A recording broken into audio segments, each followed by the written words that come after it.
marry us? And she said, no. You'd feel awful.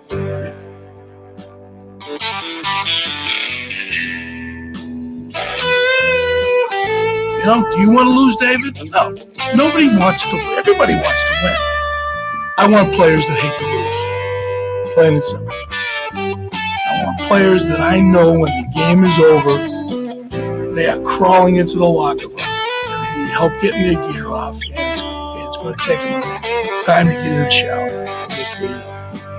I want the buses to be late to the airport if we travel.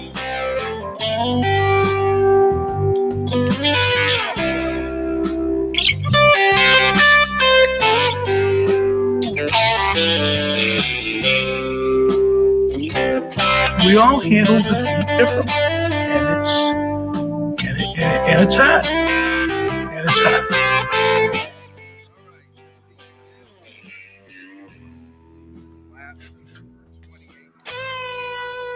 Folds. Turning my microphone volume up for you guys because you couldn't hear that. I'm a sore loser. I am a sore loser.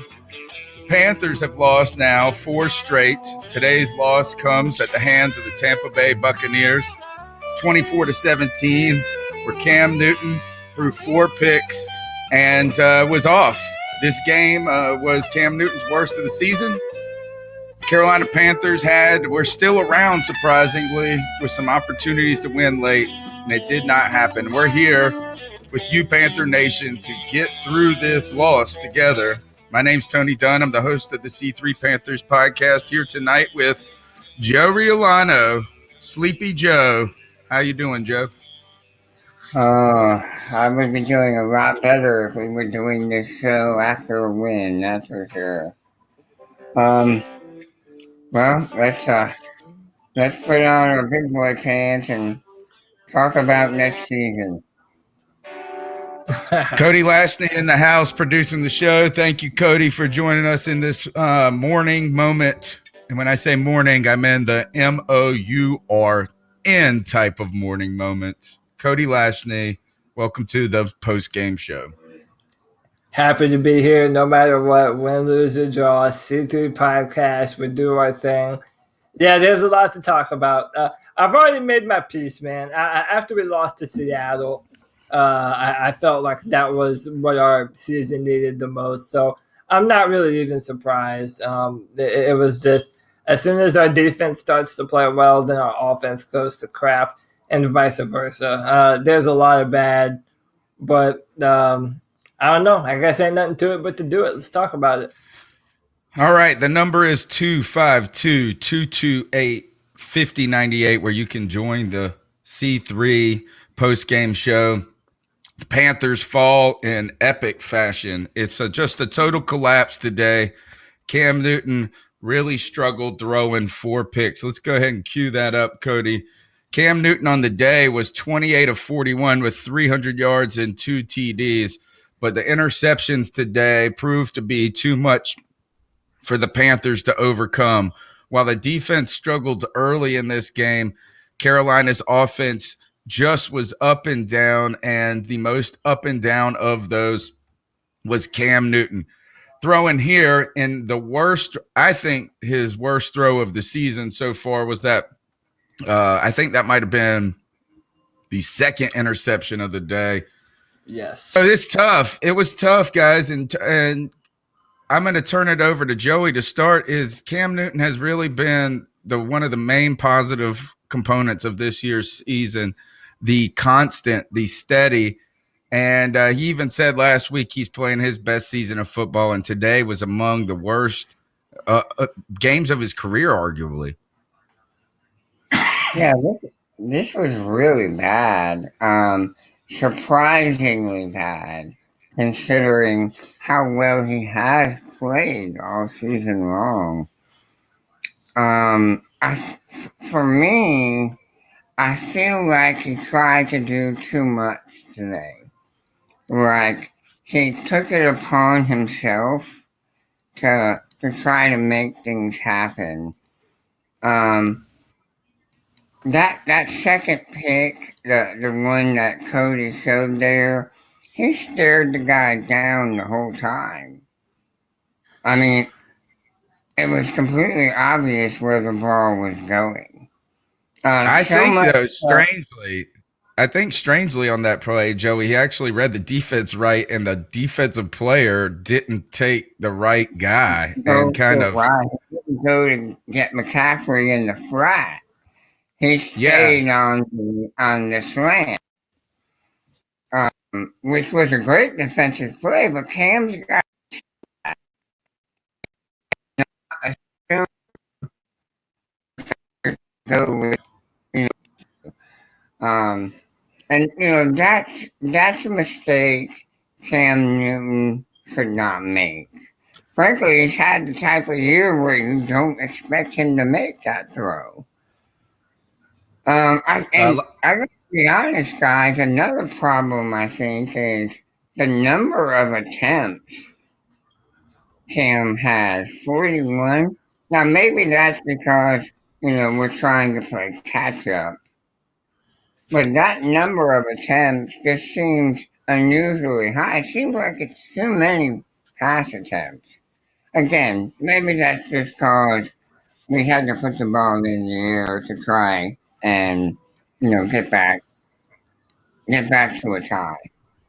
Yeah, when nothing's working for you and when nothing's going right, is that it does throw the balance of the game off. Cody, a lot of chat in the chat room among people who are saying, "Look, this is an indication that that Cam Newton's shoulder is hurt, and that you see him not able this season really to connect that deep. Right? Is that the deep ball just hasn't been there for him." We have defended it, saying it just hasn't been the type of offense that they've been calling. But today, a windy day in Tampa Bay, and Cam Newton throwing a lot, could have seen some fatigue showing late in the season with that shoulder. Definitely didn't look like he had the same zip that we're accustomed to seeing on the football. When you're putting in Taylor Heineke at the end of the game to throw the ball deep into the end zone over Cam Newton, there's a problem. And there was even a play earlier in the football game. It was that read option, and Cam kept the ball after the defensive end crashed down, and he just went to slide. And it reminded me of that exact play against the Chargers in 2016 when he hurt that shoulder again, and he got up wincing. Yeah, listen, today was a bad game from Cam Newton. And, there are people that call me a Cam Newton apologist, and I make excuses for him. And I'm not making excuses for anyone. What I am saying is that, people, I love the draft. I love college football. I love evaluating talent and players. And everyone sends me messages, and they're like, it has to be defensive line, defensive line, defensive line. We have to draft 3 or 4, we need a dominant pass rush. But what people are just now starting to see is that we have a bad offensive line, and we have a kind of a makeshift offensive line that isn't giving Cam enough time to throw the football. On one of those interceptions, and the ones I'm talking about, we don't have pulled up right now, but he had no time to step into the throw. So that's why the ball didn't make it as far as it needed to be. And then another one was tipped. I don't blame Cam Newton for trying to make plays, for trying to push the ball down the field. But then there's that first interception that we showed.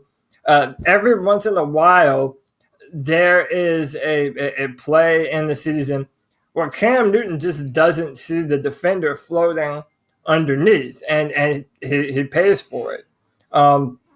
Listen, it was a bad performance. It was a bad performance. There's nothing else to say. To Carl D in the chat, he says the O-line has been doing good. I beg to differ. Every single game, even if he's not being sacked, the defensive line is always right in his face. They're able to push our offensive linemen back. And they have been adequate though this season. But Jeff Sand on Facebook echoing your sentiments, Cody, saying blame the offensive line, not giving the time for Cam Newton. And I don't and I think that out of all the problems that we expected or were willing to accept this season, I guess, is that we thought that the offensive line was going to be at the top of those, and it hasn't. Is that while there, what I would say is what you're pointing to when it comes to draft. I do wholly agree, Cody, that you are not going to be able to just go 7 picks on defense for people who want to do that. You're really going to have to invest this entire draft, I think, in linemen, offensive and defensive.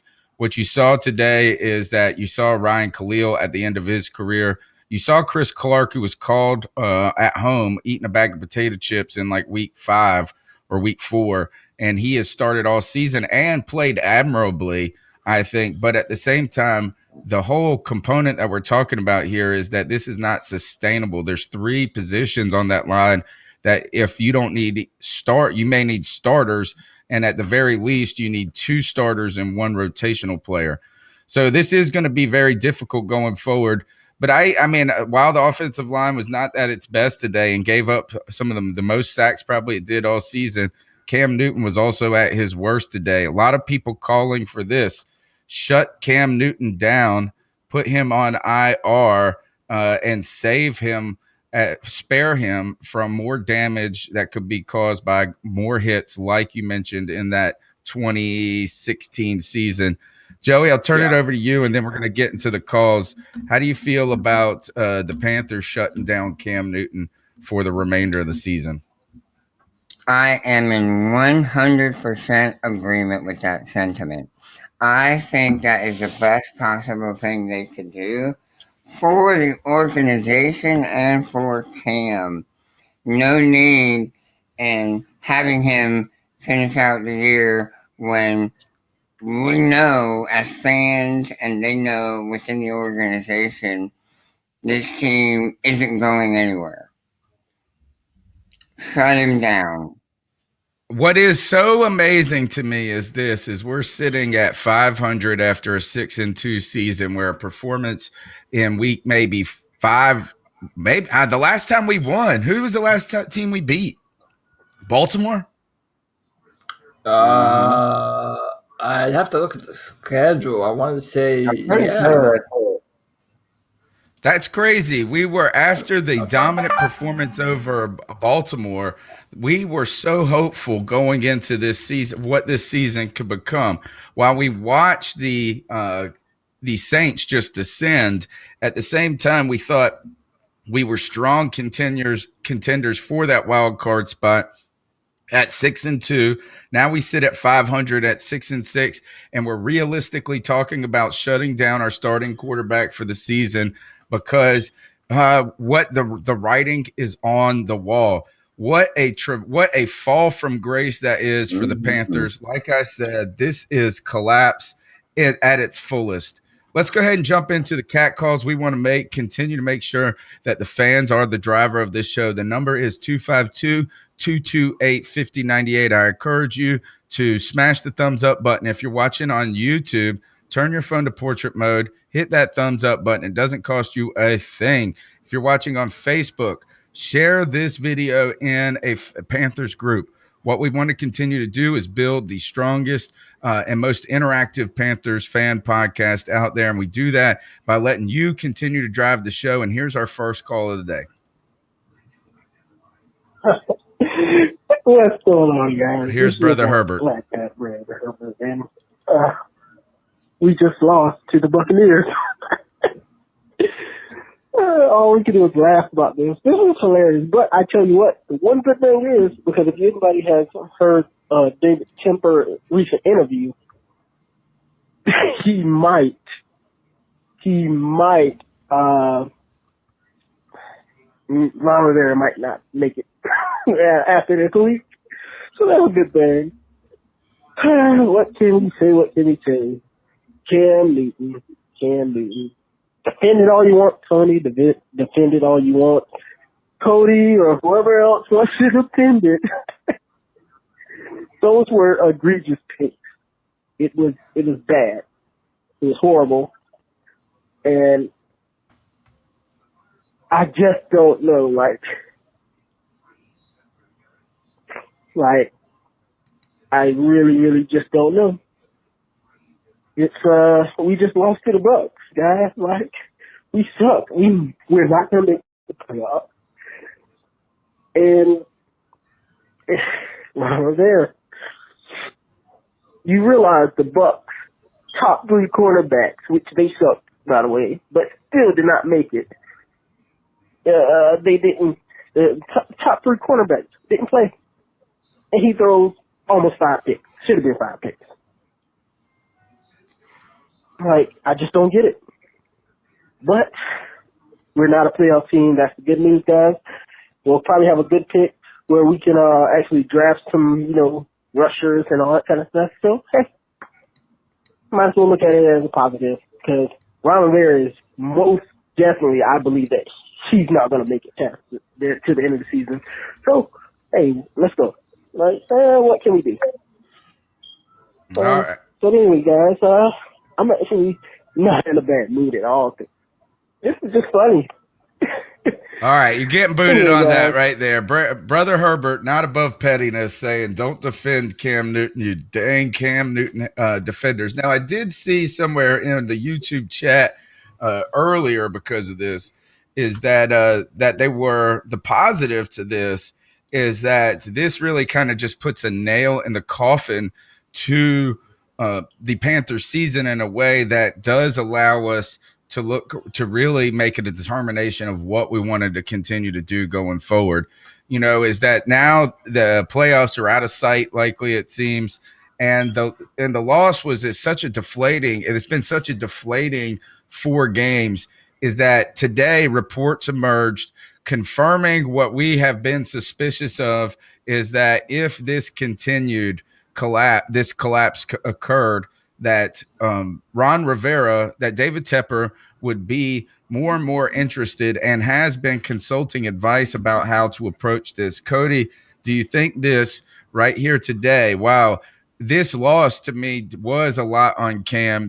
I think that one of the things I highlighted is there was a 3rd down conversion where Cam was sacked, and it was after the timeout. This was in the 4th quarter. We had to call a timeout as the clock ran down. We go in there, and you're thinking 4 minutes left. This is a 4th quarter. A 4 down. You're in 4 down territory. We did end up going for it on 4th and 10, but the clock ran down all the way to 0, where JPP was able to jump the snap because it was going to be either snapped at the last second or a delay of game. And I think, how did Cam come out of that timeout and was not able to get this team lined up quick enough to where at least you have 3 seconds if you just keep the defense guessing just a hair about when you're going to snap the ball. So Cam Newton with an awful game, his awful performance of the year. Do you think that Cam Newton's performance contributes to Ron Rivera being outed in Carolina, Cody? Yeah, absolutely. And I want to add a little tidbit that I just found, and I think everybody listening will find it to be very telling. So this is at the press conference, and I haven't heard this. I'm just reading it on Twitter. Jordan Rodriguez asked Ron Rivera about the CBS report, and he says unless David Tepper says it publicly, he's not going to talk about job security. She then followed up and asked if he's concerned about his job security, and he said, do not ask that question again. So, listen, it's apparent to everyone now. It's apparent to our reporters. It's apparent to, I think, even people inside the organization at this point in time. Listen, 2 things can be true at once. And people need to understand this about Cam Newton.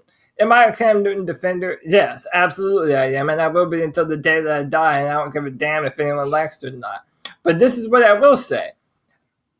2 things can be true at the same time. Cam Newton did not have a good game. He did not have a good game. But this is what's happened. Cam Newton has been the only shining star on this Panthers offense, maybe outside of Greg Olsen, for such a long time that you're so used to him absolutely turning it on and making absolute magic happen that when he doesn't, you put all the blame on him. And I'm saying that's unfair. Did he have a bad day today? Absolutely. and no one on this show, no one anywhere is going to say that Cam Newton didn't have a bad day. Okay, that's apparent. But at the same time, I'm positive that Cam Newton is hurt, that he's injured. That's why we're asking each other, do we shut him down for the season? And we're also, we have a bad offensive line.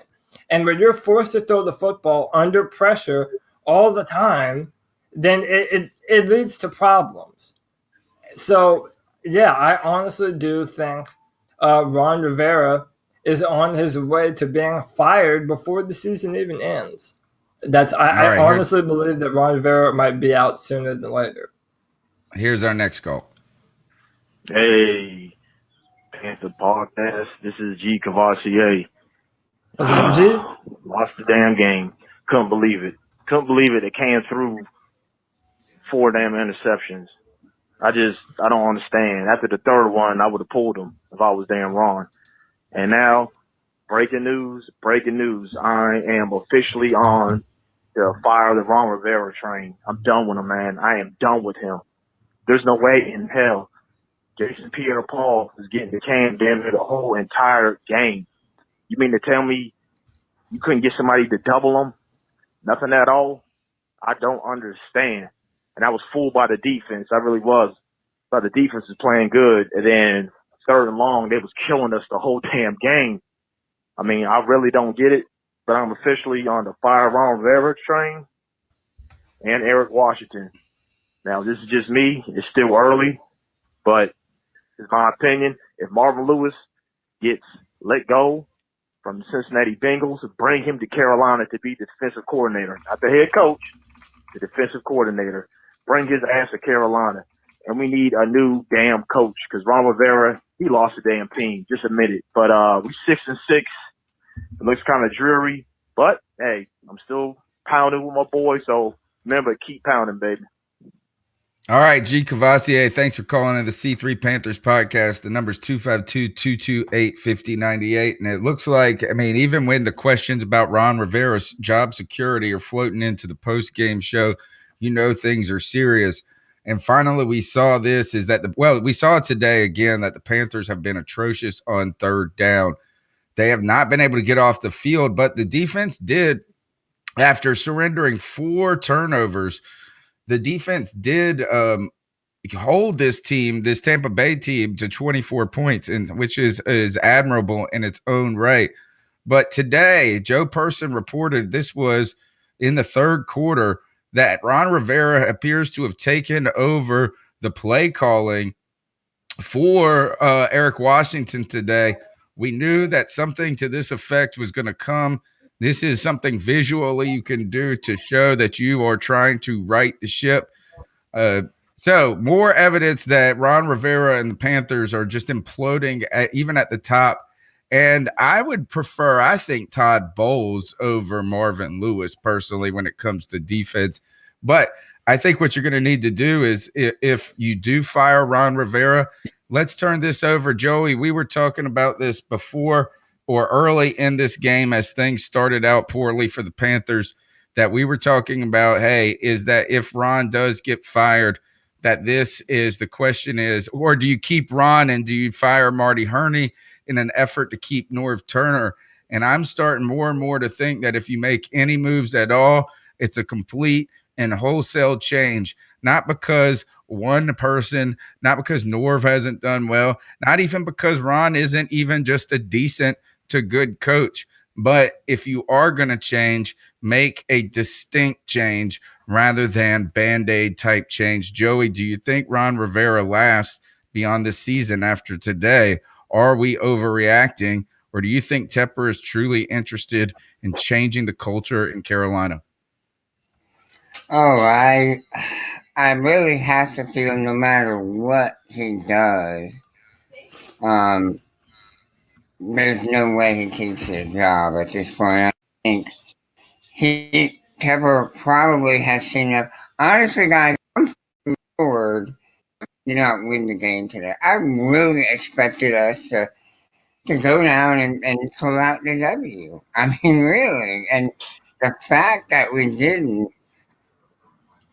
is evidence enough that we have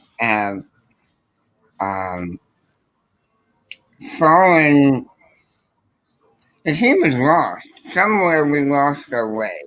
And it's been 4 weeks that the coaching staff has had to get everything back in order. But we're still jumping off sides. We're still having false starts. And that kind of lack of discipline, lack of focus for 4 weeks in a row, and that comes down to coaching. You have to have the guys ready, and it's 4 weeks in a row now that we've seen the coaches can't get the guys motivated.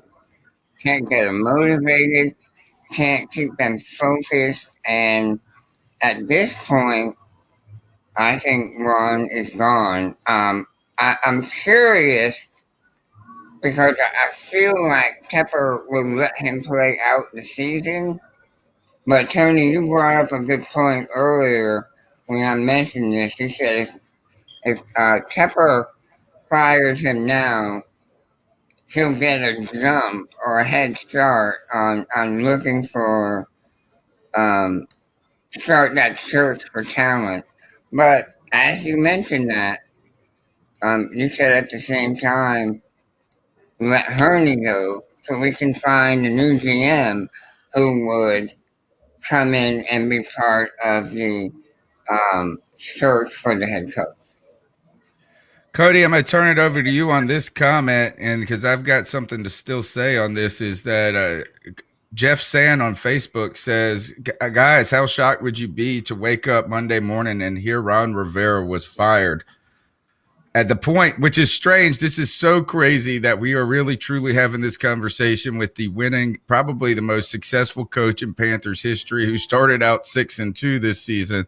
But it shows you the type of collapse here. What do you see the benefits of? Do you see the Panthers firing Ron Rivera before the end of the season now? Not only just talking about firing him, but could you see the benefits and the positives in doing that? Yeah, I really do. And listen, it's time to do it, man. And we've said this before. We've said this on the show. If everyone's been following us, which of course they have, we have some diehards. But we've been saying that it's not like Ron Rivera is a bad head coach, but he has done for us all that he is able to do. And I'm sorry, yeah, it's players haven't been making plays on both sides of the football when it matters the most, but that's on coaching. When you're a head coach, you're paid to do one job, and that's make sure that your guys are ready and prepared. So, Tony, for example, you mentioned, when they weren't hurrying up and they were taking so much time to get back to the football. You have to practice that. You have to be in those scenarios, and your coach dictates what different types of scenarios they're going to be going through throughout the course of your practice week. So, yeah, it's 100% on coaching. Listen, I don't dislike Ron Rivera, the man. I think he's a man of incredible integrity. He's been a great locker room guy.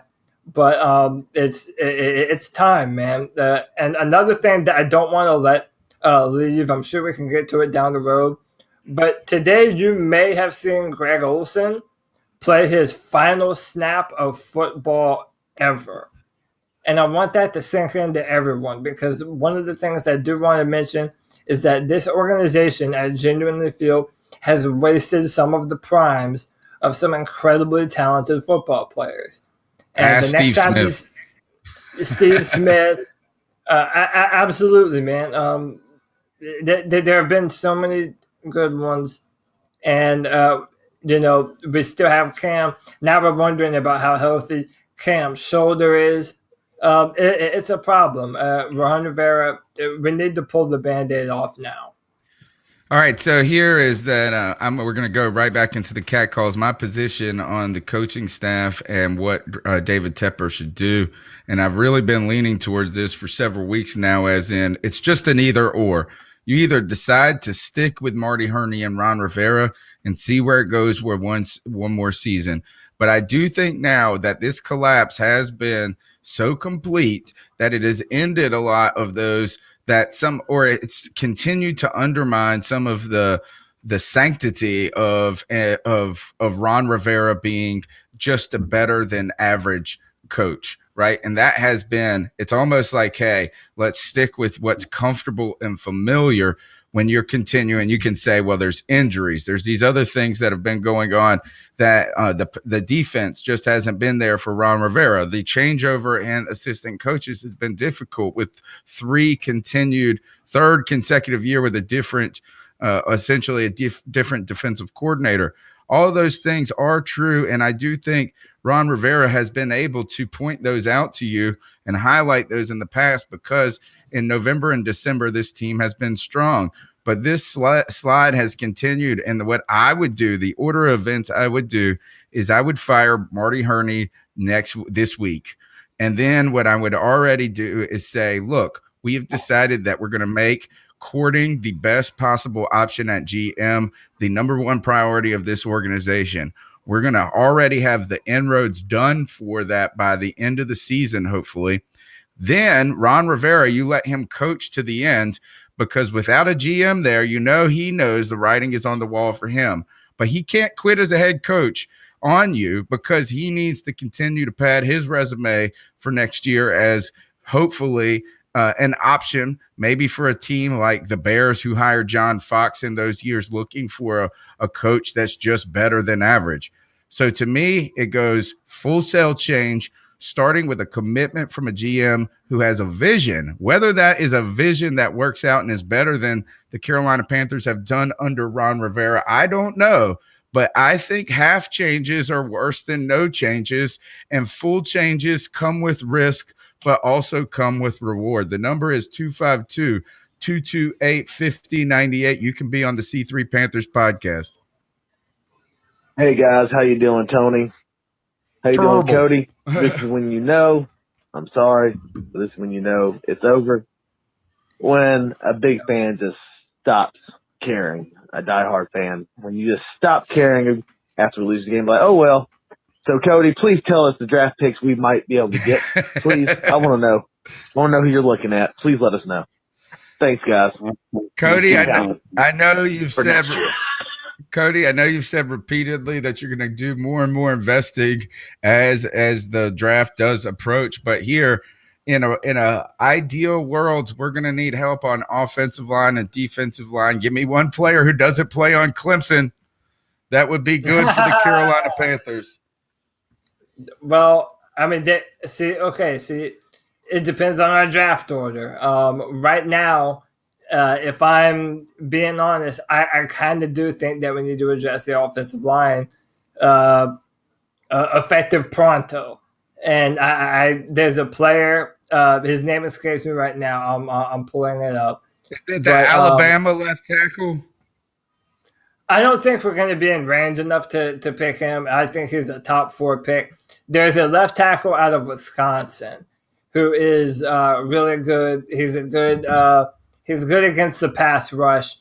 And yeah, honestly, he's been moving higher and higher up the board. So maybe at this point in time, is it Jeff? Nope. Jeff Hanzik? No.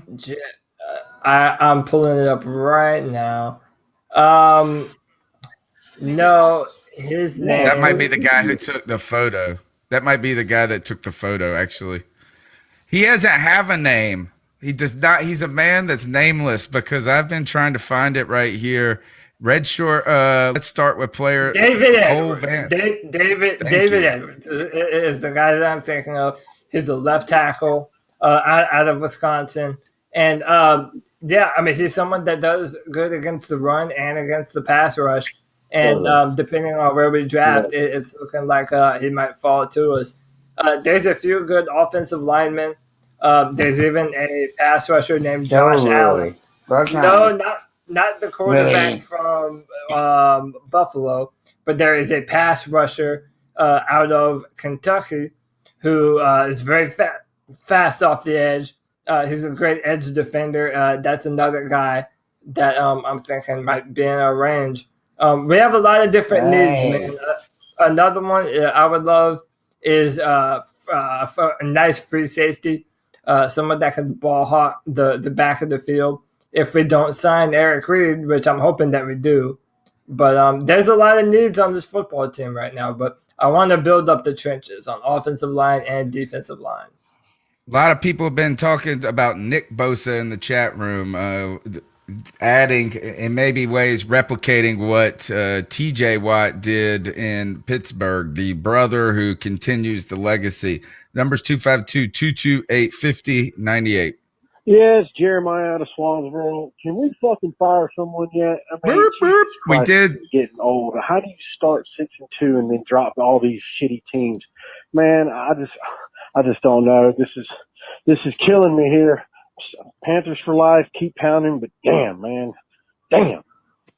I hear you. All right. Man. It's Frustration continues. Frustration continues to mount in Carolina. What's up, Panthers Nation? This is Jeremy Clancy. Calling in to just throw my 2 cents in because I know we're all a bit sad and whatever, but today the playoffs started for us and we did not show up. So I think Ron Rivera's finally gone. I hate to see him go, but there's no way. This was on coaching. The O-line and Cam, 4 turnovers, they're going to cut it. If we did survive this game, I didn't see us going very much further. But here's to the rest of the season, and I'm looking forward to next year. I was thinking the whole time next year was going to be a year with this lineup, but time will tell. Keep pounding. Gary Rogers on Facebook says, bad day to have a bad game. Cody, tell us about the picture and the image you've put up on Shindig. 2 veterans there in arms, brothers in arms there at the end of this game.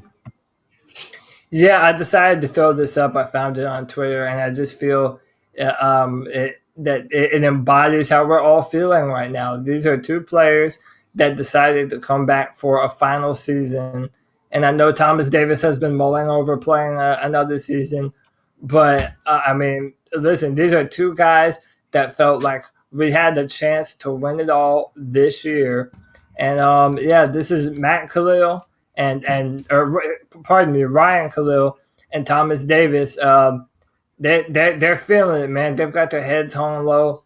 They're looking at what might be their final season in the NFL and an entire career without the Super Bowl ring to show for it. And it sucks. And honestly, the image speaks for itself. But I really did want to put that up because I feel like, we talk about these players and the coaches, and we forget that they're people too. They're upset, they're disappointed, and you just have to go out and you just have to feel bad for these players, man. They're putting their bodies on the line for these types of results, and it's bad. You feel for them, man. All right, pounded through with the cat calls. The number's 252-228-5098. Hey guys, it's Cody from up here in Roanoke, Virginia. Just walked outside to give you guys a call after that game. That's about it. That's all I got. No, I'm just kidding. It's been just the most inconsistent season I've ever seen in my life. Our offense was able to make plays to get down the field, but, then our turnovers, cost us this game. I mean, 4 turnovers. I mean, the fact that we only lost by 1 touchdown is a miracle. And to be fair, one of those touchdowns happened because of that returned interception that came all the way back to the 30-yard line. Those are just killers. Obviously there are some ill-advised throws, certainly, but I think also when you look at the, from the stats perspective, our O-line has been, I wouldn't say premier, but been one of the better in the league that you're going to see. But I think that a lot of the offensive line deficiencies have been masked by Cam Newton and Norv Turner's ability to get the ball out a lot quicker than, in years past. So I think a lot of the flaws have been covered up by that fact, and that's why the completion rate's so high, because they have been quick, hits to the outside, to the inside, slants, things like that.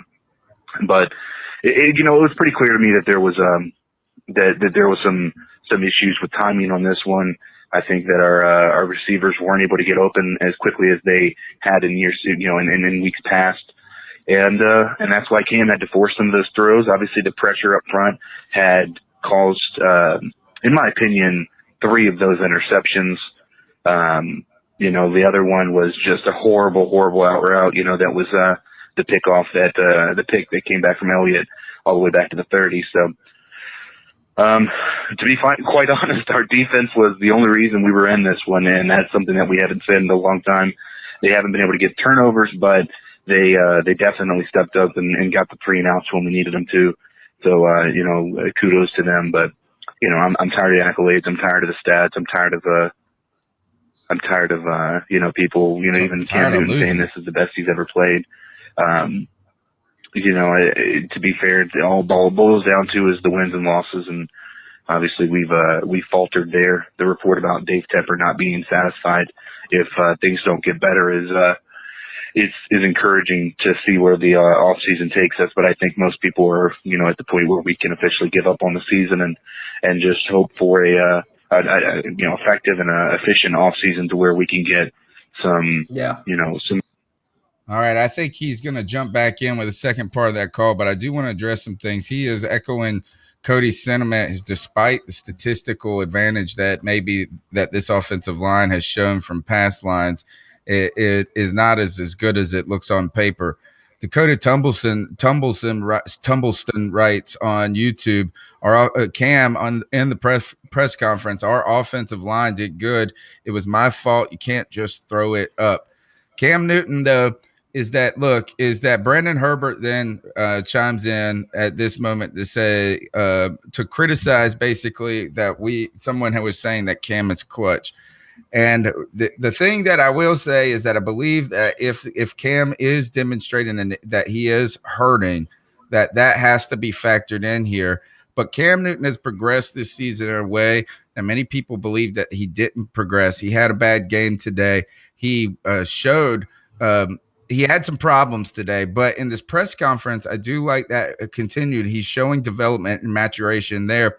I think that I was thinking here too, though, if Cam Newton could have mounted a touchdown drive to tie it up with 4 minutes left after 4 picks, or even with a 2 minutes left or whatever we had it at the end, that this would really show a mental fortitude and strength that Cam Newton has, that clutch gene. Now, he was not able to manufacture it, but going back to the caller, Joey, the defense did not play as bad as they have played in the past. And I would say that they kind of got screwed a couple of times in this game. The Dante Jackson pass interference call gave the Bucs a touchdown that they didn't deserve, as well as there was every big run that the Bucs had. There was a giant hold on their offensive line. So this defense, while they have been at the heart and the root of problem, they weren't today, I don't believe, Joey.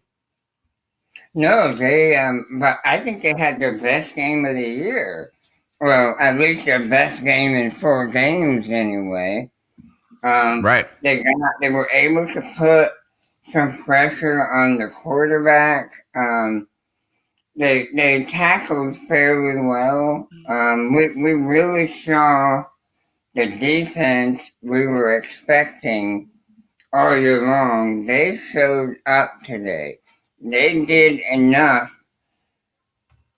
They did enough on their end to where if the offense had played their normal football game, we would have come out on top today. And to tell you the truth, I'm not surprised they played as well as they did when I find out that Ron Rivera was doing the play calling.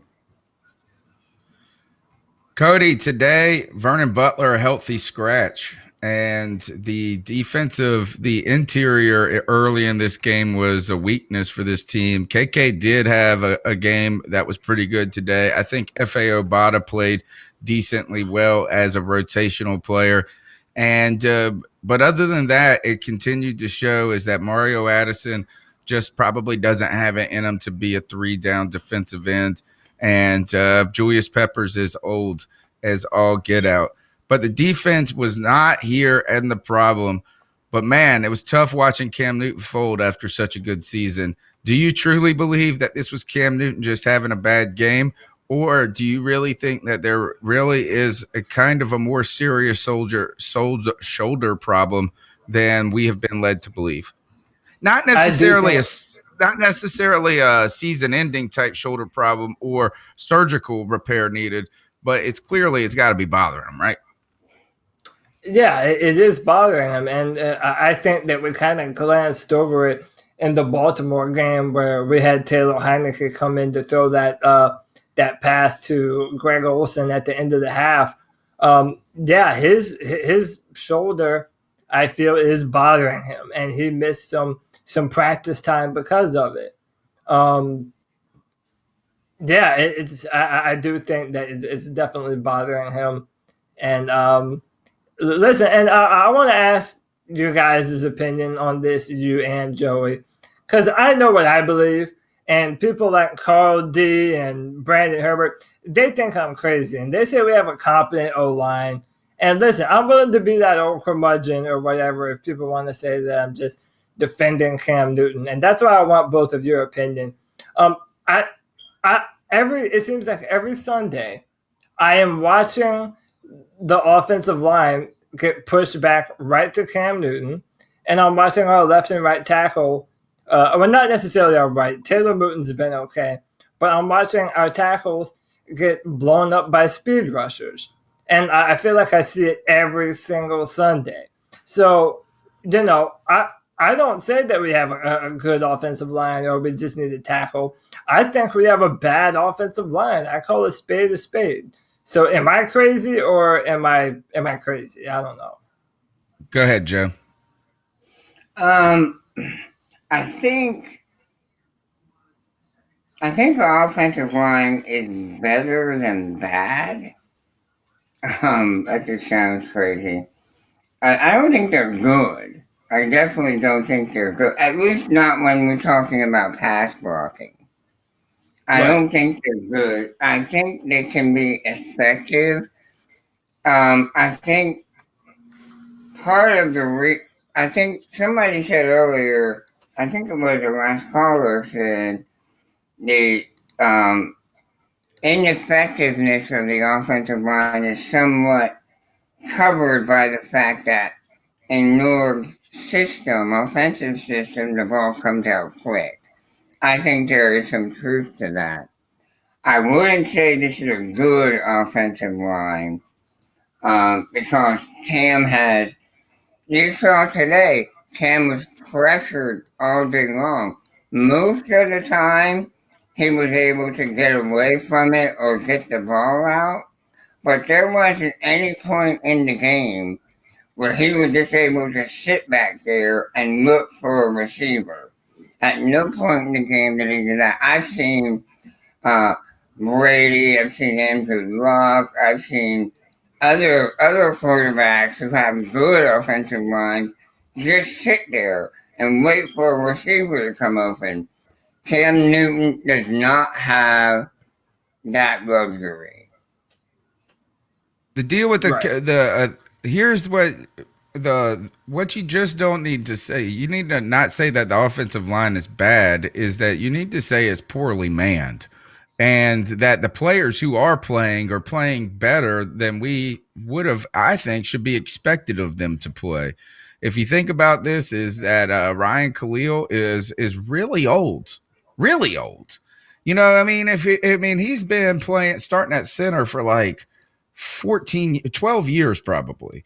So if you are depending upon him to be the most talented, along with the second round draft pick in Taylor Moton, and Trey Turner, I guess, is the only guy that you got that's a talented person on that line.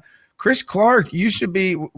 My thing that I am not ready to get mad at Chris Clark is we paid a guy $50 million in Matt Khalil to leave the building while this guy got off his couch, and has probably played left tackle better than anybody since Michael Orr played that good season in 2015. I put this not just saying that the offensive line is bad. I don't like to, because they're playing out there probably the best that they can do with what they've got. The problem is that this organization has truly not invested anything in the offensive line because it was unnecessary, like we continue to see this year, because Cam Newton is able to mask those deficiencies. And it turns out that Christian McCaffrey only makes it easier to mask those deficiencies, because a lot of time he's getting the ball in traffic there in the middle or a handoff, and you go, this is that man, it's about to be bottled up. And then he shoots out the gap for 10 yards. That wasn't necessarily great blocking, but those guys are able to allow you to get away with it. But to believe that this offensive line was going to be good with the talent that it's got is what we were fooling ourselves probably heading into the season. And again, I think this comes back to probably the most damning evidence of what Ron Rivera and the problems that we have is that he just hasn't realized and made a firm enough stand with the management that this had to be addressed in a more predominant way. And we just completely missed on Matt Khalil. Yeah. Yeah. I mean, that sounds reasonable to me. I mean, I just, in my mind, I'm seeing so much pressure. I will say this, that our offensive line is better at run blocking than it is pass protecting. I think Joey hit the nail on the head with that one. Yeah, well, we don't have a lot of talent there, and we don't have a lot of talent on the defensive line, and that's the thing is that we have some important talent on this team. We have some aging talent on this team, and then we have some young talent on this team. But what we aren't is a talented roster just as of yet. I mean, the fact is that DJ Moore and Curtis Samuel are our best options at wide receiver. And I'm not trying to dump on them, but a rookie and a guy who didn't play, who's a redshirt freshman, to say that those are the most talented players on your team. Christian McCaffrey. Christian McCaffrey is the bright and shining spot to this offensive line. Here's part 2 of that call. Cody again from up here in Roanoke, Virginia, guys. Sorry to draw this into 2 calls, but I was going to say, I haven't, me personally, I hadn't jumped on the fire Ron Rivera train.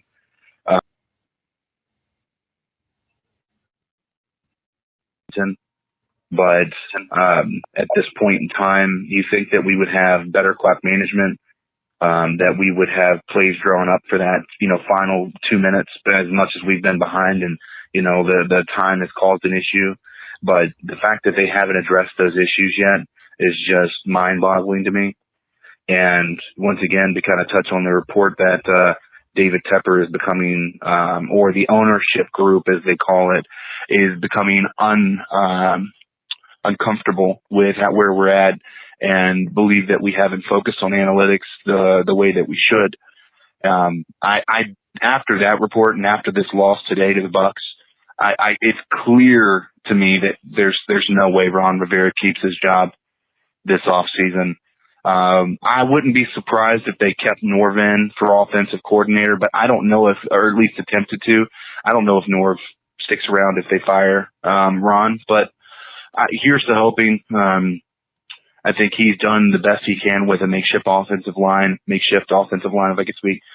I think that's one of our priorities in the offseason is definitely going to be our lines, defensive line and offensive line, getting those things shored up. I think we've got all the pieces that we need, assuming we can get Eric Reed back. And, Mike Adams, I'm not sure how much longer he's got, how much he's got left in the tank, season. But seriously, definitely, I think it has some potential back there. Dalton, we'll see how the second year treats him. But anyway, guys, a little early to be talking about that in the post game. I'm going to let you guys go talk about that. And I may try to hit up that shindig thing. I don't know. That was pretty cool how you guys did that last week. Do it, man. So, keep pounding, guys. All right, yeah. Talk to you later. What we'd like to do is get some people on Tuesday night to join the conversation, particularly now that it's a little bit more relaxed in the news talk, because as the Panthers continue to fall out of contention, that we have a little bit more latitude on where the show can go without, worrying about missing something. So you can check that out. I'll put the link in the show notes on YouTube. It's a Shindig. You get the app and you can join the show and be a live participant in it. It's right from your mobile phone or using your Chrome browser. Cody, is that again? I don't like. I just don't think that Norv would survive if Ron left. But some people have indicated that they would not be surprised to see Ron Rivera fired tomorrow. And that would indicate probably that the only qualified person to be the interim would be Norv Turner. And you mentioned that to me in a text earlier before the game. Do you want that to happen even? Yeah, I mean, I'm not mad at it. So this is kind of what I wouldn't mind seeing happen. If you fire Ron Rivera, go to North Turner and say, listen, you're the interim head coach. And from now until the end of your season, that's a part of your job interview. And at the end of the season, we promise you that whether you lose every game or you win every game, we will let you have a legitimate interview at the end of the season to be the head coach of the Carolina Panthers. I think that's a fair deal. And at the same time, it also doesn't put us in a position where, we're tied to Norv Turner. If it doesn't work out, we can still be looking and courting better options that I do believe are out there. There aren't as many big name coaching hires this year as there have been in some previous years. But as we mentioned last Tuesday, this would be a very prestigious job that would be on the top of the list for a lot of coaches out there. So yeah, personally, that's what I would want. I would like to see Norv Turner be the interim head coach until the end of the season. All right, we'll keep pounding through those calls. I sure hope that Brother Herbert's not saying that we're up here trying to defend Cam Newton. Yeah, because I don't know, today's performance, like you're just hearing what you want to hear. Then, if that's what you're hearing, Brother Herbert, because all we've said is that the worst game of the season, and that this loss is first and foremost on Cam today. Other than that, I don't know what you're talking about. So if you keep saying it over and over, it doesn't make it true. I mean, right. Or else you got to go vote for Donald. This is DJ and Riley. It's just 4 straight losses after being 6-2. It's just sad at this point. Cam had a bad game today, but I don't put it all on him. A lot of those interceptions were tips. Defense can't stop nobody. Offensive line can't block. I'm done with this season. They still keep pounding, and I'm still a Panther fan, true and true, but this season is a wrap. And I've been one of Coach Ron Rivera's biggest supporters. Even when people wanted to fire him after we started 1-3 and we ended up going 12-4. But Coach got to go. Like, this is, at the end of the day, you are the head coach of this team. It falls on you. Yep. Coach Ron and that whole coaching staff has to go. David Temper, you got to do something.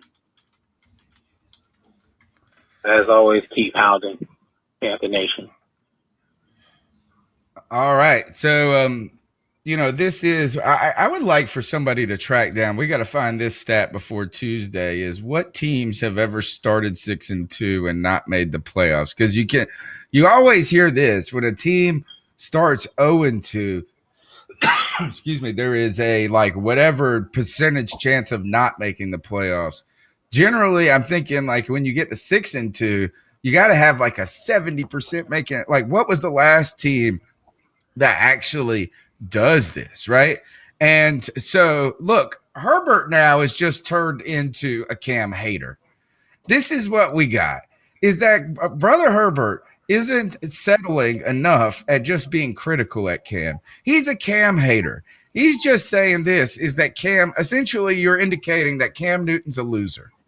That's what you're saying by continuing to say this, is that Aaron Rodgers, he lost to the damn Cardinals today.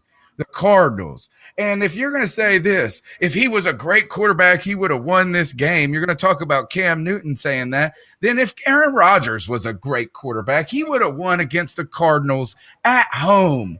At home, Right. man. So look, did Cam have an atrocious game? Yes, but it's clear that he looks like he's injured at this point to a degree. Yes. And this is his first bad game of the season. What do you want to do? Release him and move on? It's just silly talk. And at this point, you're peeing in the wind. All right. Hi, this is Gordy. Gordy. I'm upset, but I just don't have nothing to say about that loss today. Oh my goodness! You know what? From 6-2 to 6-6, ridiculous. I think it is time for Rivera to be gone. It looks like he has lost his team. You see how the calm voice I am doing, Tony? You like that? The calm voice I feel?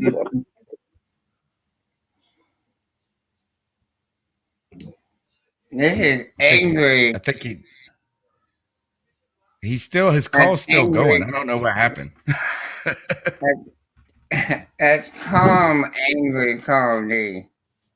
Yeah. I mean, you can't even get upset at this point. I mean, like, what are you saying is that nobody, if you say it one more time that we're trying to defend Cam Newton, Brett, we're going to bounce you from the chat. Good God. I'm getting frustrated at this point is that Cam Newton threw 4 picks today. Okay. We got the point. We got the damn point. So it's time to move on from Cam Newton, I guess. It's time to move on from Cam Newton and go out into free agency, and maybe we can pick up old Fitzmagic. Maybe we could get old Jameis. How about that? Maybe we go get Jameis Winston to go and replace Cam Newton. Who else you want? Who else? It's so frustrating at this point look, everybody's got warts. This was the worst game of Cam Newton of the season for Cam Newton. And in some ways, I almost sat there going, I wonder if Cam Newton wants to get Ron Rivera fired. That's what I was thinking at this time, is that Cam Newton. But look, it's fooling yourself if that's the first place you're going to look to remedy the problems in the future, right? To remedy the problems in the future is that you don't have a commodity that is as valuable at Cam Newton anywhere. When it comes down to look, actually, we'll go to Cody. I know that you're probably typing something out, so I'm gonna give you a second to finish that. But you're a big, your guy, and I always want to call him Deshaun Watson, but it's Deshaun Jackson, not whatever they got, Lamar Jackson in Baltimore. Is that look at how long it's going to take if you got a Peterman, a Goff, or what about the number 1 pick in the Jets quarterback? These guys are going to take time to develop. You've seen Cam Newton throw over 70% of the passes today. It was the worst game. He only had 7 interceptions on the season going in this game. He still only has 11 interceptions on the year after this game. What is the problem with saying Cam Newton had a bad game today, but not saying he's a trash quarterback? And by the way, he threw 4 interceptions today. This is only the second time he's ever done that in his career, other than his rookie season in the NFL. Okay, Ben Roethlisberger can't say that. I've seen him throw 4 or 5 in the season. Listen, if you think that there's a better quarterback that you're going to bring in than Cam Newton to run this team, after not only he routinely makes plays, but he's also been our leading rusher on the football team for how many years now? I mean, come on. Cam Newton has been the beginning, middle, and end of this offense. And now when he has a bad game, now everyone wants to dump on him. I'm not going to lie. That really frustrates me, man. It really upsets me. And you're not going to draft a quarterback right away and just have them be ready to go. It takes time. And I guarantee you, to every Cam Newton hater that's a fan of the Panthers, you don't want us to draft another quarterback because you're not ready for the turnaround that's going to cause. Tony hit the nail on the head when you brought up Lamar Jackson, Sam Darnold, Josh Allen. I mean, a lot of times with these quarterbacks, it's a crapshoot anyway. You don't truly know if they're going to pan out, so it's a gamble. I mean, that's all it is. Cam Newton is the best friend to the Carolina Panthers, man. Big shout out to 89 J Stubbs, who just contributed to the show. We appreciate that. We will keep pounding. He is paying for his time on the couch today. Joey, I want to go to this. Is that Joey? There are a lot of negatives coming out of today. I think that we continue to say this is that the Panthers defense has just allowed a lot of points, but today not on the defense at all. But there's a lot of things to be worried about this team. But let's turn to the positives. Or a positive to me is if people can get their head out of their ass when it comes to Cam Newton, is I think we have seen the emergence of the football version of the triangle offense with Cam Newton, Christian McCaffrey, and DJ Moore. Christian McCaffrey has been sensational this season. He was sensational today. How optimistic. And this, I think, is one of the big deals about this being an attractive coaching position. Two premier offensive talents with two budding offensive talents in DJ Moore and Curtis Samuel. The triangle offense, how do you like the McCaffrey and DJ Moore today?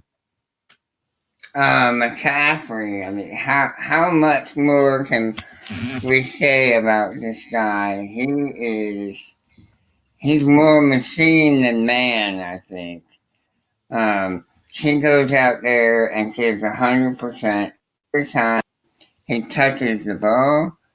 He can just do everything, and he does it he makes it look so easy when he does it.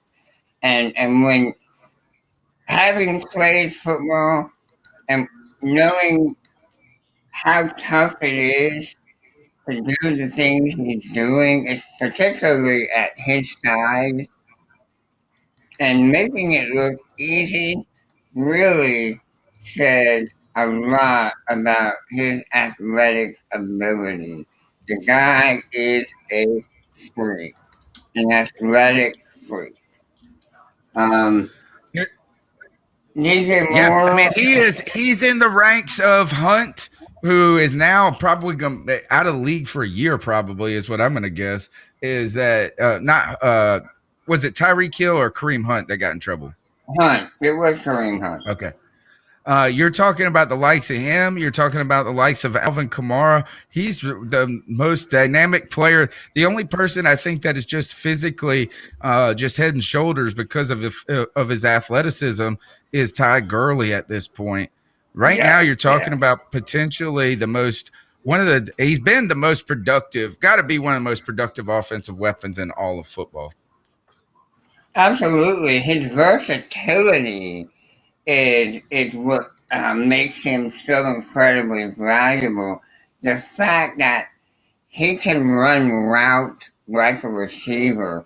He knows where to go. His breaks and his cuts are just, I mean, he can stop on a dime and give you 9-cent change. He's that kind of good. He really is that kind of good.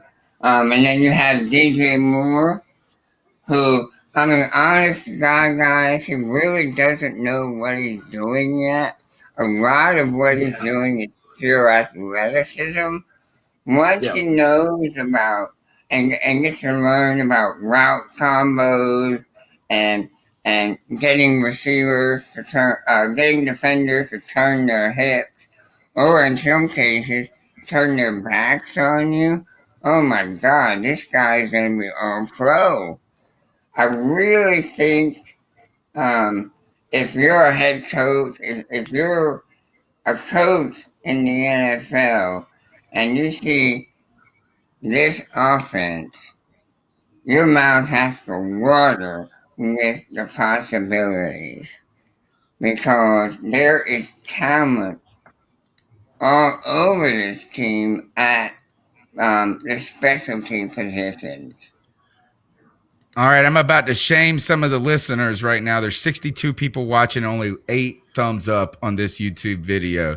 Come on, guys. We know you got our back. Turn your phones to portrait mode. Smash that thumbs up button. Subscribe, like, and share on Facebook. And all the people listening later on iTunes, Stitcher, and TuneIn Radio, we appreciate your support and continue to consider writing us a review. We're going to keep doing this show each and every Tuesday on and off season. And we will certainly keep pounding the numbers 252-228-5098. And what I would like to add to this is that wait until, like Joey is saying, and DJ Moore is not only just understanding route combos and, like you said, Joey, getting people to turn his hips, to those DBs to turn their hips, talking about late hands, you know what I'm saying? Like the small parts of the game where you don't tip off the receiver. I can't wait until he goes from playing checkers to playing chess and he's setting DBs up throughout the game where he's studying guys and he's understanding what a DB is susceptible to. And this is where the great offensive minds and the players go throughout. Even defensive ends do this, where they set up offensive linemen and they hit them with a series of plays at the right time that exacerbates their weaknesses and capitalizes upon those moments. When DJ Moore does that, I think that he could arguably be the best receiver in football. And why I believe this is that I think the game is no longer necessarily required for you to have just a giant body to win all the time, because now defenses are so limited in what they can do. I think DJ Moore has a strong and big enough stature, but also he is that explosive type athlete that is always there to make a play. And Curtis Samuel, Cody, today, again, man, this guy, he wants to play. Yeah. He is a player. And you could go ahead and see that the Carolina Panthers want to pair him and DJ Moore as the future of this offense with McCaffrey. You're going from running the triangle offense to 4 corners, as someone said to me earlier on Twitter. Yeah, in fact, I'm not mad at putting Curtis Samuel as an outside receiver. Put DJ on one side, Curtis on the other, and maybe even draft another slot receiver. Curtis Samuel is the real deal. That's why it has baffled us and many on Twitter as to why he hasn't gotten more snaps this season earlier in this season. Curtis Samuel is incredible, and I honestly don't think it's a stretch to say that out of every receiver on our football team right now, Curtis Samuel routinely gets the most separation, and that helps out Cam tremendously. Yeah, it is. Is that I do want to mention this, is that when we're going to turn it, is that I saw that one player, or this Jordan Cork on Twitter has sent me this a couple of times throughout the season, and that is the idea that something strange with Tepper allowing opposing fans in the box with him and front and center on that. I think that maybe that to me shows some of the business side of him, and he's probably courting the big people among the Seattle, society in some ways, and giving them an opportunity to have a luxury expense. But you would like to see more Carolina Panther jerseys up there. We're going to keep pounding with these calls. The number's 252-228-5098. What's up, man? Here we go. Hey, Cody, Joe, if you're there. Mel, I reckon you'll be around again. I guess we're done. Season's over, fellas. But not much to say. I mean, just took a L. Yeah. Guess that's what we do these days. Not even mad at Cam for throwing all those picks, man. He's out there. He's about to stoke up, brother. He's trying to make plays. You know what I mean? Like, exactly. He's had a great season. He's not even 100%. That's obvious. You can tell in these throws that he's had this season. It's like once he goes past 15 yards, the ball just sails. It floats. It's weird. You don't put the same zip on it. A lot of them interceptions that was done today, 2 years ago, they wouldn't have had a prayer to catch it. Yeah. But, hey, it is what it is, fellas. Ron Rivera is going to be gone. Probably everybody's going to be gone. It's frustrating. I hate it. Somehow we might win a game. I don't know. Just look on to next year because we're toast. Love the Panthers. Everything about them. But not this season. Can't Not even this go our way, man. collapse. I ain't even mad. It's disappointing to watch, but I'm not even mad. You know, I think is that y'all just on the next year. Keep pounding. I think he's right. I think the reason that we're not more upset at this point is because the writing was on the wall, and a lot of people were questioning the writing on the wall, saying, "Look at all these other things." In many ways, what you probably say, what Brother Herbert says that we say about Cam, right? And that is, it's there. You can see it, but you're trying to find ways to explain it away. But this collapse has been of epic proportion, and I just don't know. We saw it's the reverse of what a Ron Rivera team has gone through, and I don't believe that this is solely and entirely because of an injury problem that maybe you could have seen in the past. This is not like Cam went down. A lot of the guys are playing each and every week until today, and Greg Olsen probably saw the end of his career. So this has really been a sad sight in Carolina and a strange and bizarre one. But I do believe that the reason we're not upset, guys, is because we really had it, and we were starting to feel this. Is after the Pittsburgh game, we said, "Oh, it's a one-off, a blip." Then Detroit, it becomes a go. We're not focused enough. You're there, you make a comeback, tough game on the road, and then the writing really starts to become clear in Seattle. And today, I think it's etched in stone to a certain degree that this is full-scale collapse. Yeah, it is. I mean, when you start as hot as we did, and now we've lost 4 in a row. And listen, man, I don't even buy the argument that Pittsburgh beat it out of us. That demoralized us, and that we just haven't gotten over that. Even if they did beat us that bad, you're gonna tell me with all the veterans on this football team that we haven't been able to rebound mentally from that beating in Pittsburgh. I think it's a one game at a time type thing, and we're just not getting the job done. I don't think we're well coached.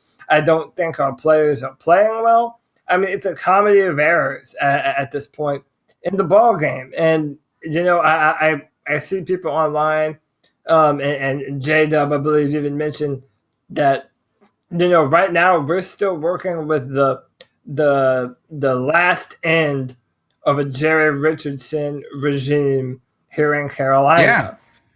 Yeah. And you gotta purge it. You gotta purge it. Yeah, it's not servicing us anymore. So, I mean, I don't know. I've felt as bad as I possibly can with this Panthers team. Now, I mean, every once in a while you have people that pop in our chat room and on Twitter, and they have, "Hey, we could win out the rest of the season and be a wild card." Yeah. It's like, God bless your soul. I commend you for having the resilience, but I don't see that from this football team. I don't think that we're going to be the favorites against the Browns in Cleveland. Yeah, Joey, I know you've got to go ahead and run. And so first I want to wish you tomorrow a happy birthday. My best friend, Joe Riolano, is getting younger each and every year and physically never falling apart. Never falling apart, Joey. Joe Riolano feeling good. Very relaxed at this moment. Happy birthday, Joe. Parting words for the show in the face of this collapse. Well, as fans, we go through this. We have up and down. As Panther fans, God knows, we have good and bad years. And honestly, this started off so well. Really had high expectations, and just to see how far the mighty have fallen is sad because we have the talent, and we just can't seem to put it together. So we're going to finish out the year, and start anew, and that's what's great about sports is next year could be the year, and just finish out the year, stay positive, pray no one has any significant injuries, and like the team motto says, keep pounding. All right, Joe, man, you have a good one. We'll catch up with you on Tuesday night. It's Joe Riolano. You can follow him on Twitter at Joe Riolano. And Cody. All right, Joey, man, you have a good one, man. Have a blessed day tomorrow. Happy birthday, Joey. Thank you. All right, bye-bye. All right, so Cody, I think this is at J-Dub has called for the firing of Marty Hurney in the chat room, and I do think that is the important and the reason I believe this is very important to go ahead and move on from Marty Hurney. Number one is it's not even that Marty Hurney has done a bad job since he's come back. He has probably been an adequate GM and some of the moves he's made. Dante Jackson, some good drafts under or a good draft under Hurney, it appears. It also appears that, Gettleman probably had his best draft when he got Curtis Samuel, Taylor Moton, and McCaffrey the year before. But he is a lingering. He is something associated with the Richardson era. So, I mean, obviously he would need to go. And I think this is the place where you start. And I think you start early, Cody, so you can bring in a GM early enough. You get the pick of the litter, and he can bring in his staff with him to help him install maybe some new supervision in the scouting department, maybe even install new scouts if that's what's required. But you do not need to piecemeal this together. And then we've got David Tepper, deep pocket David Tepper, and hiring a coach does not affect the salary cap. So David Tepper could go out there and tell this GM, get the guy you want, and don't worry if $1 million or $3 million separates us from him. We can do that. I'm talking like Nick Saban goes and wins the dang title this year. Like, you could go and get him if you had to. Like, you got the money and the goods to get whoever you want. I'm not saying we want Nick Saban. I'm just saying that, like, this is a good – you can't half-ass this, Cody, if you do it. Yeah. Yeah, and by the way, Nick Saban's not winning anything this year. That's going to be my Tigers, baby. All in. I tell you, my Bulldogs can't win a dang – they can't beat Bama to save their life. No, they sure can't. But no, and listen, in that CBS article that people are talking about David Tepper, it mentions that he's a very progressive, forward-thinking owner. And but listen, he just bought a team for how much money? $2.5 billion. Yeah, exactly. That man wants a return on his investment. I honestly think two of the biggest names to look out for are John DeFilippo, the offensive coordinator from Minnesota, and I would say your boy from ECU. I don't know why I have such a hard time remembering his name. The head coach of Oklahoma, Lincoln Riley. Lincoln Riley. In fact, this is what Jordan Cork has said. He's fielded this is a controversial hypothetical. But could you watch Cam go to another team if Kyler and Lincoln were a package deal and bringing in, I guess that would be the quarterback and the head coach of Oklahoma? I'm not 100% sure. I will field no ideas that involve the departure of Cam Newton at this point personally. So I think what you wanted is a guy who sees that, hey, you give me Cam Newton. I always remember this, is that there was a former ECU coach, another ECU coach in Steve Logan, who said, if you gave me Cam Newton, I would never complain about anything in life, right? So I think that's what we're looking for, is someone who is a little bit more advanced in maybe forward thinking, new wave of thinking. And I'd like to point out, if you want to hear defenders of Ron Rivera, the primary defender where one fan said he must be on Ron Rivera's payroll is Darren Gant at this moment. Is Darren Gant has wholesale came out in support of Ron Rivera being a better than mediocre coach, and one that you will miss if he goes. But I'll tell you this is that what he doesn't know is David Tepper. And I don't know David Tepper personally, but I know the type of world that he operates in. And what I would suspect is this is being good is not good enough. In that type of world, you want the best. Is that you think that David Tepper wants somebody managing $1 billion hedge fund with him, making suggestions to him who is good, better than average, but not the absolute best in his field or among the most highly regarded? I don't think good is good enough for David Tepper. And you shouldn't think that he would ever settle for anything less. I mean, this man came from Wall Street, okay? Cutthroat. All right, this man wants a winner. He wants guys that are up to date on analytics. And that's one of the things that he said. He doesn't feel that our team is analytical enough, that we're almost stuck in the Stone Age in the way that we kind of do things. And I echo that sentiment. It's time for a progressive head coach for however long we're going to have Cam Newton, which I'm hoping is a long time to come. We need someone that can utilize our offense and Cam Newton to the fullest of their ability, and hopefully put someone in place to have this defense playing like the Cowboys did this past Thursday night against our division rival, the Saints. I don't think that Dave Tepper will be consoled by, I don't think he'll be intimidated by the fear or paralyzed by the fear that it could be much worse than Ron. I think that David Tepper would be much more prefer to try to get over the hump than to just teeter on the hump for indefinitely.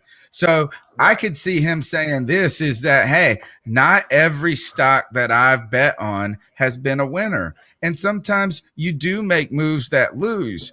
But by standing pat, you don't make any concerted effort to put yourself in a stronger position. And I think that this is where I've just cooled on Ron Rivera, is that it just is never going to be him being the thing that leads you to the promised land. You don't give him Cam Newton, and he would have been fired 3 years ago. Oh yeah. I mean, listen, if it wasn't for that 2013 season, remember he had back-to-back losing seasons in 2011 and 2012. And then 2013, that defense came alive, and Cam Newton really came into his own. I'll never forget that night that Cam Newton just made plays against the Patriots on Monday Night Football. I mean, listen, in my opinion, Cam Newton has been making these coaches look competent for a long time. And now you're kind of seeing when things fall apart, just who this staff really is. So, yeah, Tepper is intimidated by no one. Okay, Tepper is going to bet on himself. He's done it in the past. And he's going to do his due diligence, and he's going to go through the process and hire the best people for the job.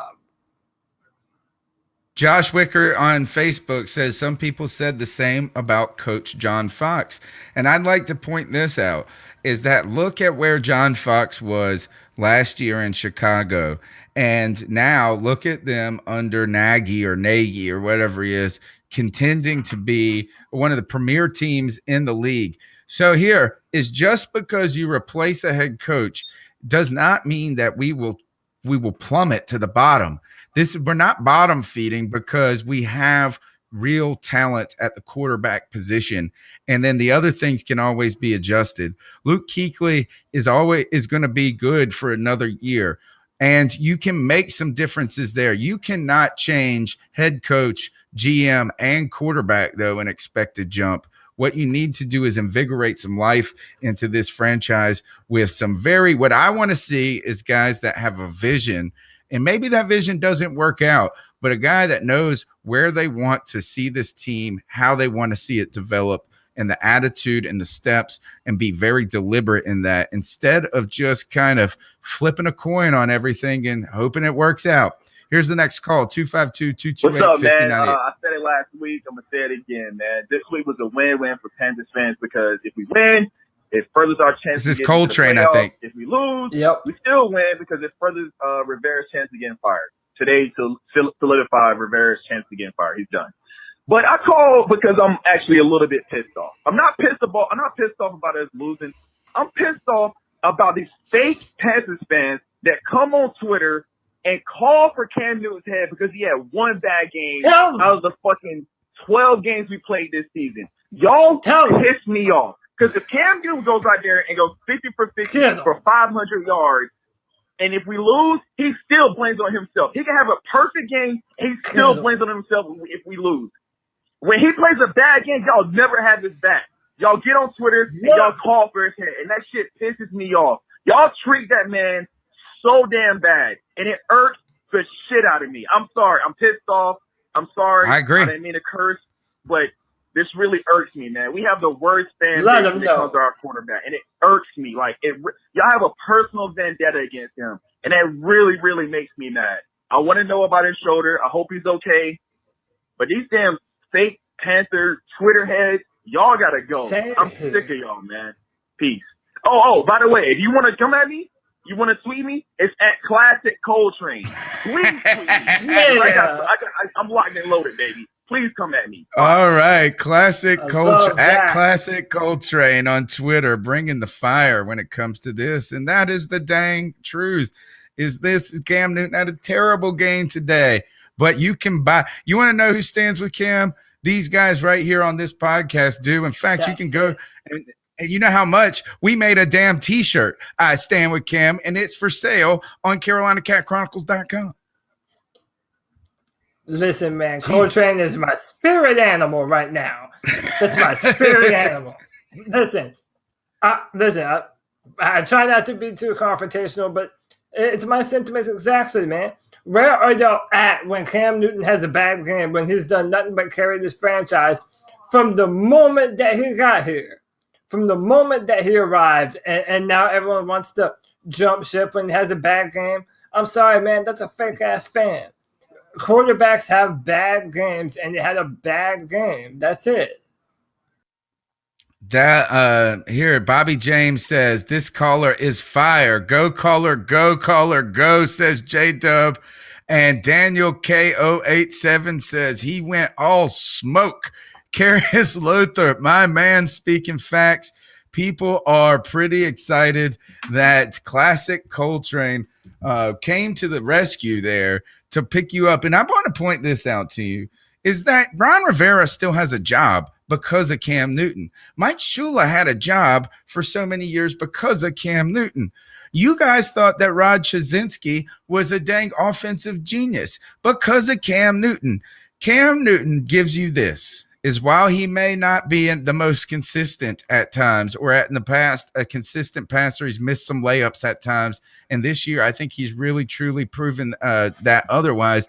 Is I feel like this is when Cam Newton is healthy and even not healthy. He's the strongest man in the NFL. He has not missed but like 3 games in his whole damn career, I feel like.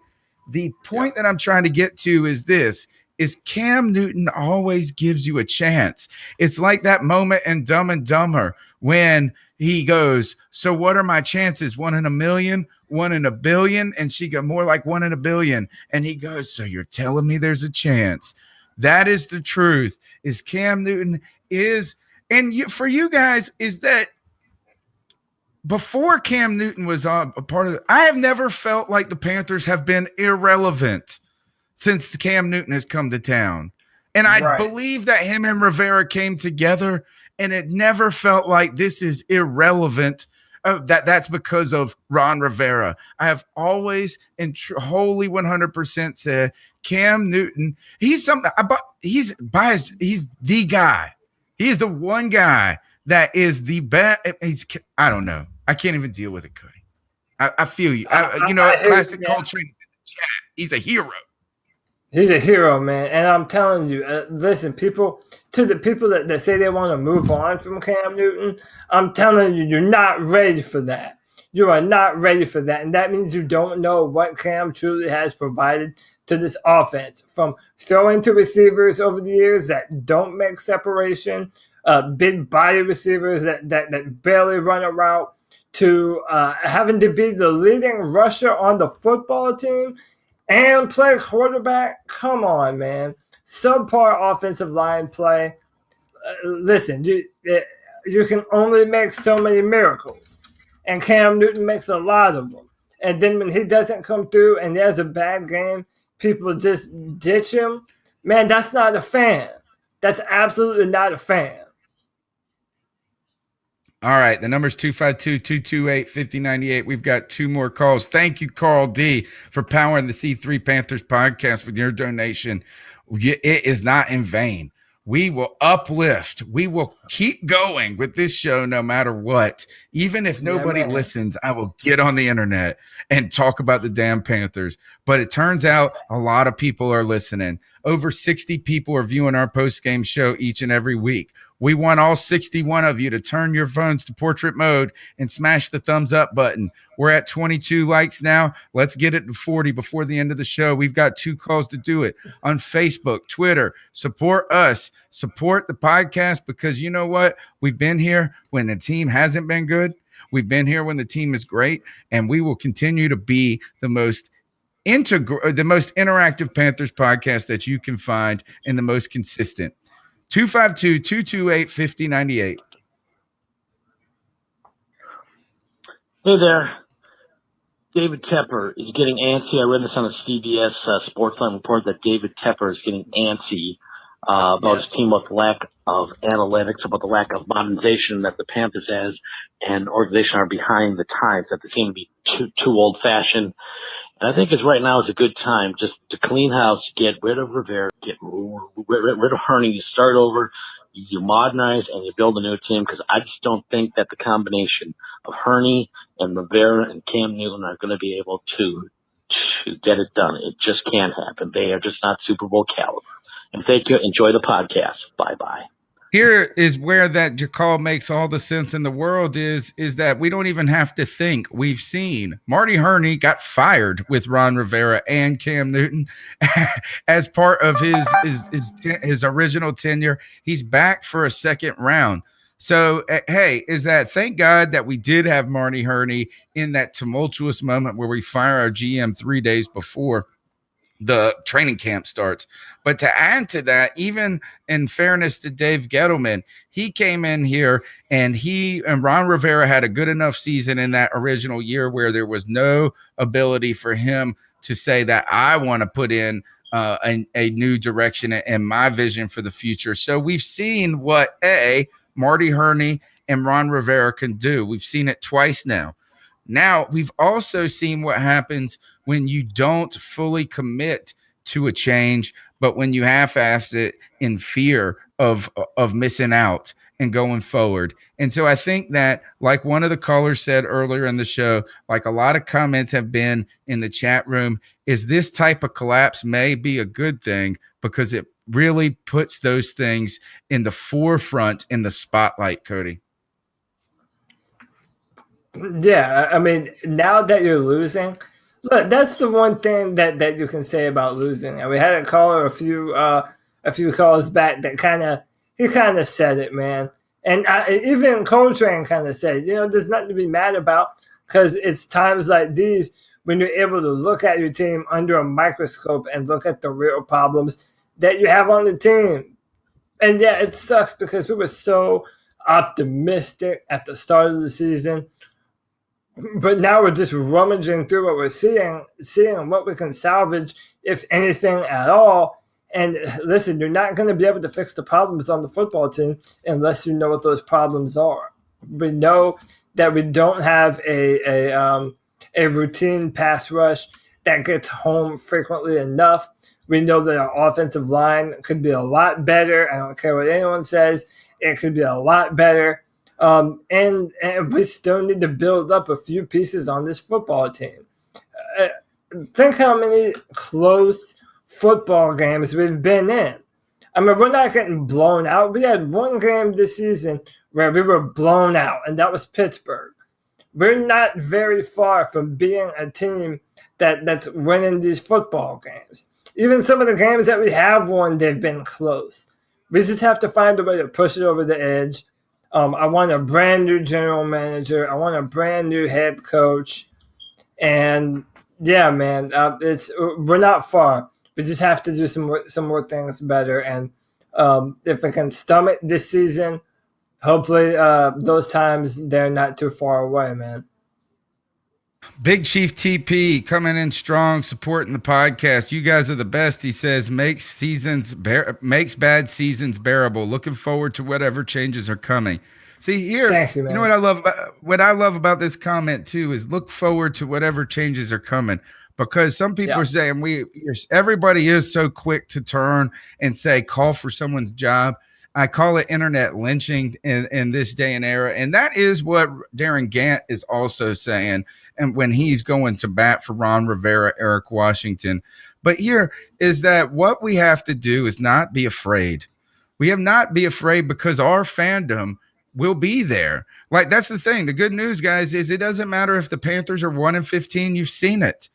Right? You've seen the Panthers go 15-1, and you were still fans then, and we will still be fans next year if Ron Rivera is the head coach and Marty Herney is the GM, and we will still be fans if we have something new that doesn't work out, and we will be really happy fans if we go new and it works out.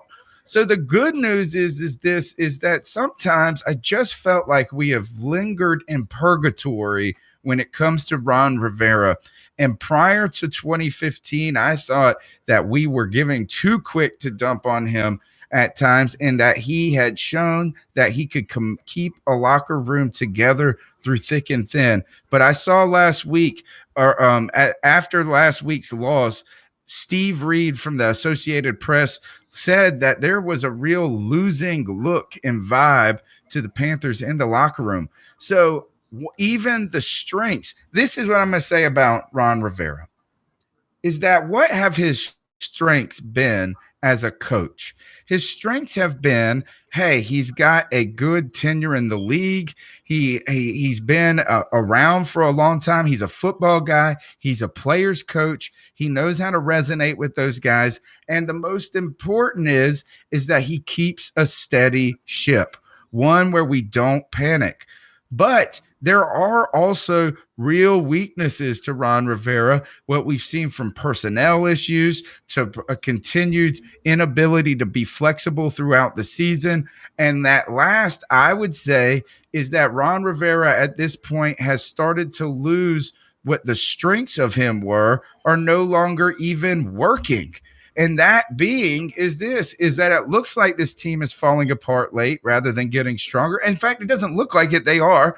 And second, he's not falling on the sword for his players anymore, Cody. At this point, he's in self-preservation mode for the last 2 years, I feel like. And at this point, he's going to fall on the sword for real. Yeah, and he should. And it really does upset me when he doesn't fall on the sword more, when he doesn't put as much blame on the coaching staff. And when he says the missed opportunities line and the same answers over and over, oh, we did some things well, but we left some plays on the field. Well, yeah, tell us why, Ron.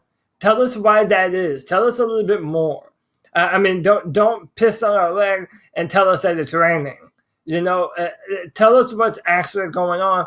If you're not going to do that, then being a player's coach isn't enough anymore, because it's apparent to me that these players, I mean, I'm not going to say that they're not giving their full effort, but it doesn't feel like they want to go out and just beat the hell out of the opponent for Ron Rivera.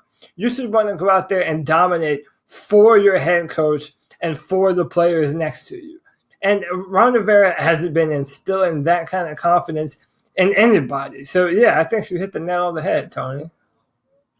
The number is 252-228-5098. This is the last call of the show today. You can have your opportunity. Look, just because you didn't get in today, you can call in between now and Tuesday. We'll be here live 9 p.m. every Tuesday, 52 times a year. We haven't missed one in 5 seasons, right? And this will be I think this is our 5th full season. I can't even keep up. But it's fun. We're going to be here no matter what. We want you to be here with us on Tuesday night. So go ahead and smash that thumbs up button to show you appreciate the show. Thanks to everybody who has been a part of the chat. Here's our last call of the day. Hey, it's your boy Chris aka Panthers fan on YouTube. Today I think was the nail in the coffin in Ron Rivera's tenure here. I think it's clear that the team has given up on him, and I think that they should let the season play out and then let him go and just get an offensive coach. Maybe call a guy like Lincoln Riley from Oklahoma, or maybe a guy like Matt Campbell from Iowa State. Just get something to revitalize the franchise. Keep up the great work, guys, and keep pounding. You know what? The good thing is that here is what I feel like maybe could be a scary for a defensive head coach is getting an offensive coordinator who really is too brilliant, either A, to take your position, steal the limelight from you, or that your success leaves quickly when he leaves. But the good news about getting a young offensive coach is that there are a lot of old hats defensively, and this is what I think the Sean McVay model is: the young, excitable coach to lead the ship, to inject excitement into that. But then you bring in Wade Phillips, who is the old, seasoned, grizzled guy who doesn't panic. And if you bring in a young coach, I think it's important for him to surround himself with the right staff. And that is an opportunity. I am cautious, though, about what Lincoln Riley will do in the NFL. I'm a big Lincoln Riley fan because he was at East Carolina and he coached us up into some tremendous offenses. I do wonder what would be in it for him leaving Oklahoma. He could be a god there if he continues to do what he's doing. But boy, it would be a lot more attractive to go to Carolina than it would go to Cleveland, I say. Oh, absolutely. And the only reason they even mentioned him to Cleveland is because of Baker Mayfield and what they were able to do together there. But I don't know, man. Just imagine what he would be able to do with someone like Cam Newton in our offense. I don't know. I would love that pick. I've been able to watch more of Oklahoma recently since the playoffs are coming. All these games are on TV. And he runs a tight ship, Tony. They had a good one over there at ECU, but and then another name I'm hearing is the guy from Iowa. I don't know anything about him. Matt Campbell. We'll have to get J-Dub. We'll have to get J-Dub. He's our Midwesterner aficionado. Yeah, J-Dub, drop some Matt Campbell knowledge. But yeah, and the cat calls. Yeah, but if you notice, even people that have been Ron Rivera defenders, now everyone sees the writing on the wall. Everyone in the chat room, most of our followers on Twitter or Facebook, everyone knows what it is at this point. And, right now it's apparent Greg Olsen is never going to have a Super Bowl with the Panthers. Neither is Thomas Davis. Neither is Ryan Khalil. There have been some great players that are never going to hoist the Lombardi Trophy ever in their career, especially as a Panther.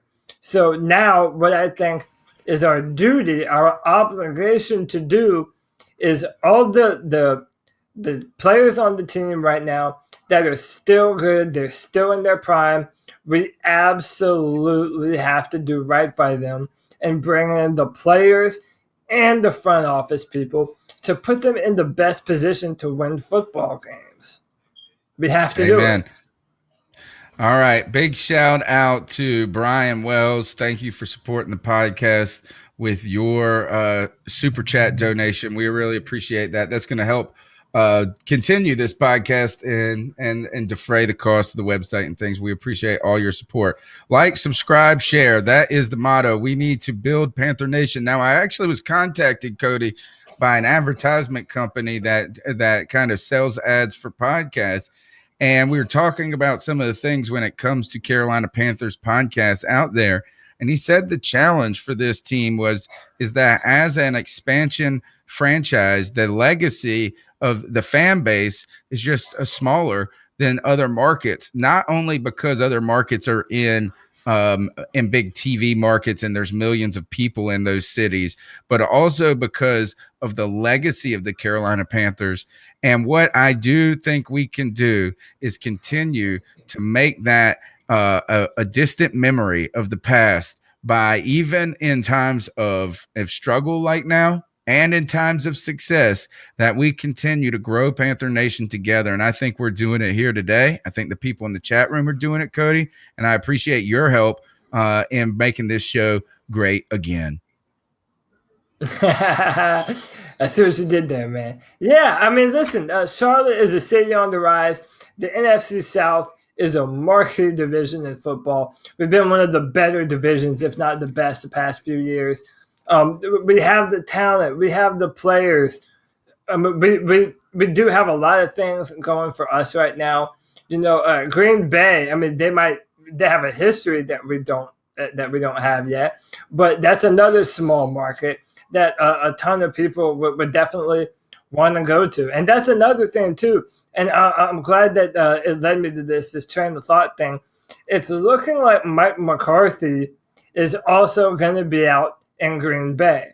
So now it's looking potentially like the Green Bay Packers and the Carolina Panthers are going to have a vacant head coaching position. So if we want the guy that we want to have, if we want the best of the best, we might have to get moving a little earlier than maybe even the Packers are. So that's another thing that leads me to believe that Ron Rivera, he might be out even before the season's up. All right, that's the C3 Panthers postgame show. We'll see you Tuesday night. Remember, the number's 252-228-5098. And while it feels bad right now, remember, always keep pounding. Always.